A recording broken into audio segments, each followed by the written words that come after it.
Hello and welcome back to the channel HardReset.Info, and today we will discuss why can't I see who viewed my profile on TikTok.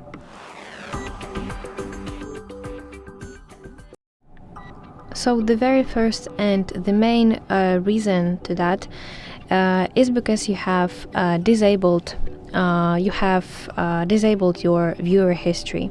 So let me show you how to do it. So open TikTok on your device and go to your profile at the bottom side of the screen, and here in the top right corner you see here a shoes icon, so tap on it.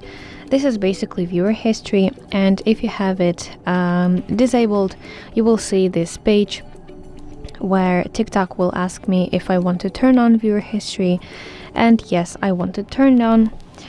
And here people who viewed your profile in the past 30 days will appear here. But here is a little note that only those people who have turned on this setting will be shown.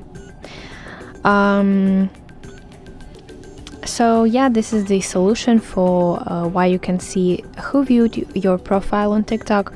I hope you find this video helpful, and if so, please leave a thumbs up and don't forget to subscribe to our channel. See you soon. Bye bye.